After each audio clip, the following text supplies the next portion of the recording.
When it comes to weapons in D&D, not all of them were created equal, and many are considered to be mechanically subpar. On top of this, the rulebooks don't provide us much detail on these weapons, leaving us to fill in the gaps of how our weapons look and feel. Due to this lack of information, I'd like to go through and examine all the weapons of D&D to answer: what is this weapon, both in history and in D&D? How is it different from the other weapons available? And does it need to be made better, and how can we do so? For today's video, let's examine the heaviest ranged weapon in D&D, the Heavy Crossbow. The history section of this video is going to recap a lot of the same information from my light crossbow video.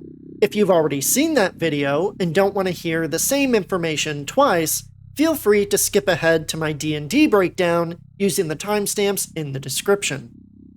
The crossbow is a ranged weapon that uses a horizontal frame with a mounted string to fire bolts or quarrels. Using similar principles as a regular bow, a crossbow pulls back a string or rope with a bolt attached, and when released, would send that bolt flying towards a target. The biggest difference is the crossbow allowed users to hold their shot for long periods of time, releasing the bolt only when the trigger was pulled. The downside to this is that loading the weapon was slow compared to a regular bow.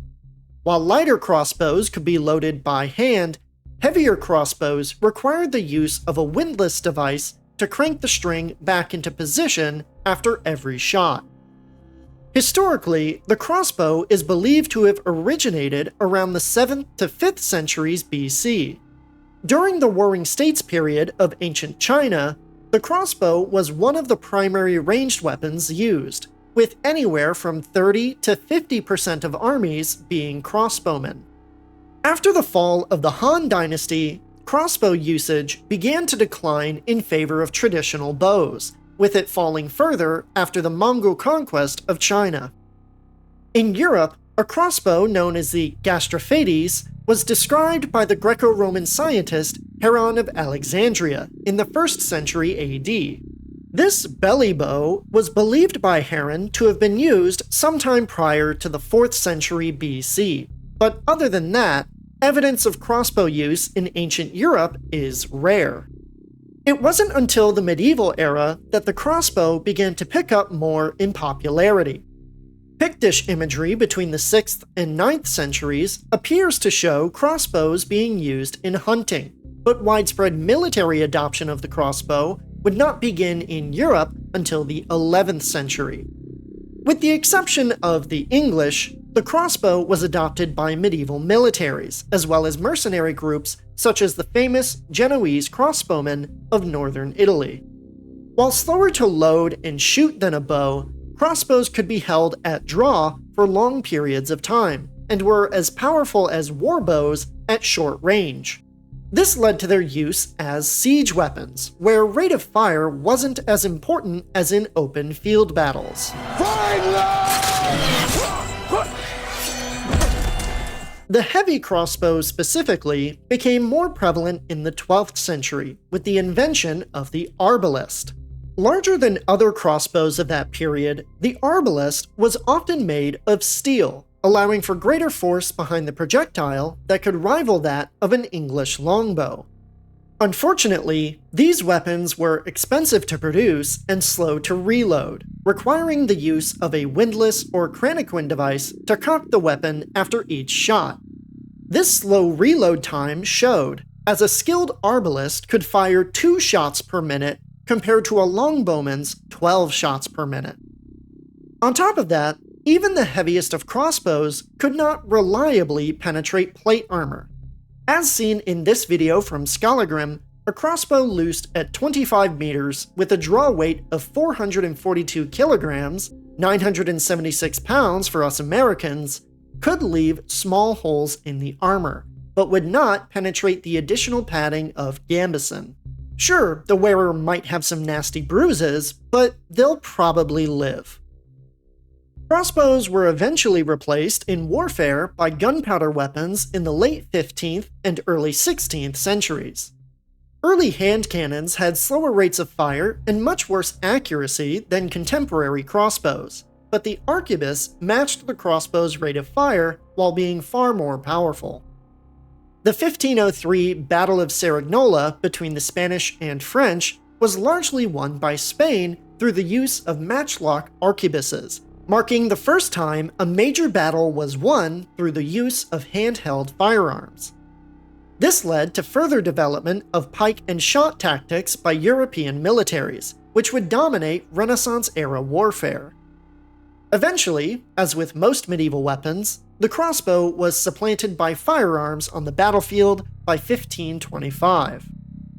While there are rare utilitarian applications of crossbows being used by modern militaries, it remains a popular hunting weapon in the modern day, though their draw weight of 70 to 80 kilograms is nowhere near that of the heavy crossbows of old. In D&D, the heavy crossbow, also called an arbalist, is a heavier crossbow variant. Costing and weighing more than the light crossbow, the heavy crossbow made up for this with significantly increased damage. Present since 1st edition, older editions of the heavy crossbow cost between 20 and 50 gold pieces, weighed around 6.4 kilograms, and dealt either 1d6, 1d8, or 1d10 piercing damage. In 5th edition, the heavy crossbow costs 50 gold pieces, weighs 8.1 kilograms, deals 1d10 piercing damage, and has the ammunition, range, heavy, loading, and two-handed weapon properties. When it comes to sheer damage, the heavy crossbow is the ranged option to choose.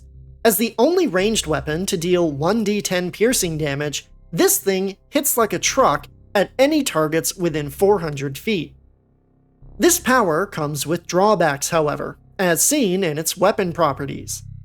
The heavy property makes the heavy crossbow unwieldy for smaller races, imposing disadvantage on attack rolls if your size is small or tiny. On top of that, the loading property states that you can fire only one piece of ammunition from it when you use an action, bonus action, or reaction to fire it, regardless of the number of attacks you can normally make.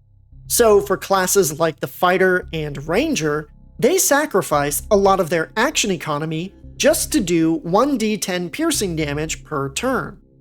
Now, there is a feat called Crossbow Expert that nullifies this difference, but we'll get into that in the next section. These drawbacks follow a trend in 5th edition's ranged weapon design. You can take crossbows that deal more damage but fire less often, or you can take lower damage bow and arrows that can loose multiple arrows per turn. Whether this difference is to reflect the historical accuracy of bows having a faster fire rate than crossbows, or if it's just to offer ranged characters varied weapon options, this difference allows characters to choose which type of ranged attack would be best for their character. So if you want to do a lot of damage at range, the heavy crossbow is going to be a really good choice for you. While not being able to make multiple attacks per turn with it is a pretty hefty drawback, the sheer damage the heavy crossbow provides may outweigh that for some players.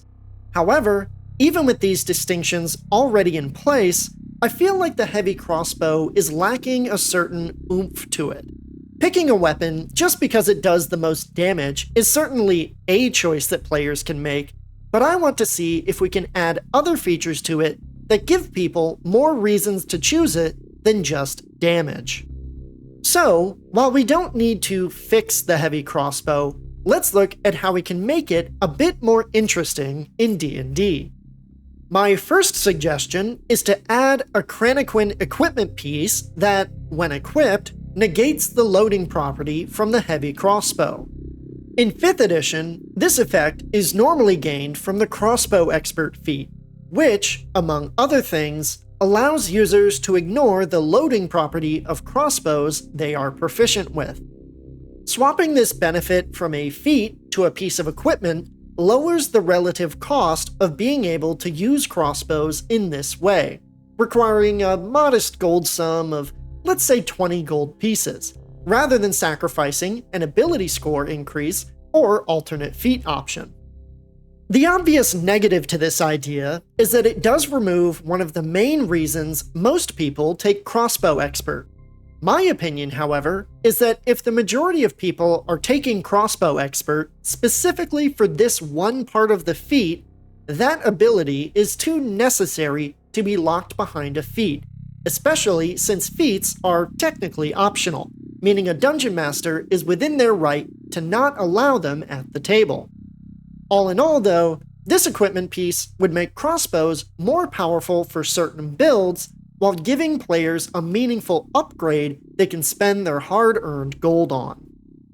My second suggestion on how to make the heavy crossbow more fun is to bring back the expanded critical range that crossbows had in 3rd edition. According to the 3rd edition weapons table, light and heavy crossbows could critically strike on natural 19s or natural 20s, making it easier to critically strike with them, whereas short bows and long bows did triple damage on crits instead of double. Having these added critical properties meant that players could choose whether they wanted to critically strike more often or do more damage when they do crit. This gives crossbows and regular bows two distinct roles within crit fishing builds, where players are not just choosing between damage dice, but also the potential damage of critical strikes. If we brought this back for the heavy crossbow, it would not only reinforce that existing trend of choosing damage over rate of fire, but would make them more viable for specific character builds that thrive on critical strikes, such as champion fighters and Gloomstalker rangers. My third and final suggestion on how to make the heavy crossbow a bit more interesting in D&D is to allow hits from it to slow a target by 10 feet. I really like the idea of using ranged weapons to hinder enemies and control movement around the battlefield, granting martial classes a bit more utility to the rest of the team. However, some of you thought that the pinning action I suggested on the light crossbow was a bit too much, and after reflecting on it, I tend to agree.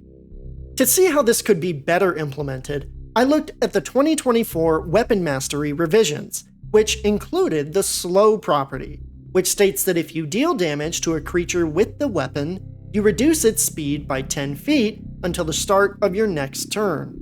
Even without multiple attacks per turn, this lets any heavy crossbow user slow down one target in a fight, which can help protect backline casters or keep enemies from chasing down the party.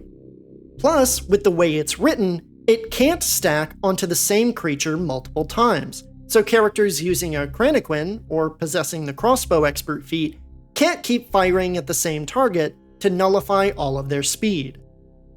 All of that being said, these are just a few of my own suggestions on how to keep the heavy crossbow viable while adding some fun options to it.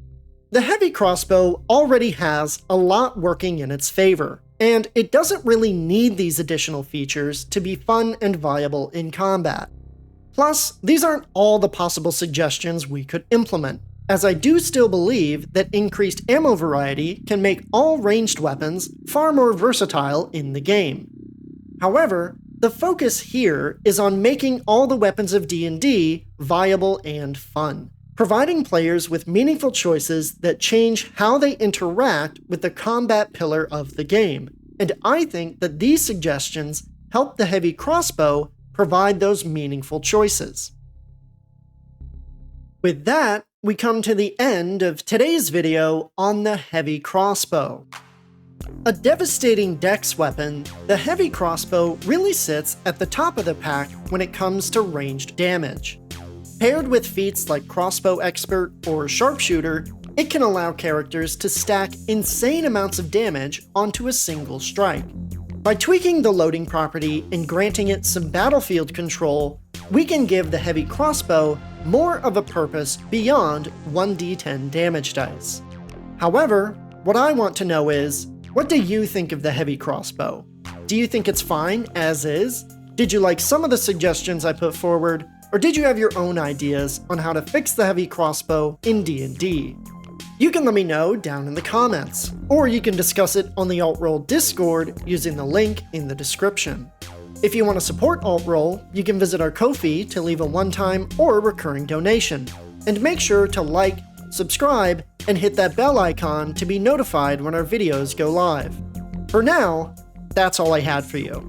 Thank you all for watching, make sure to have a great rest of your day, and I'll see all of you next time.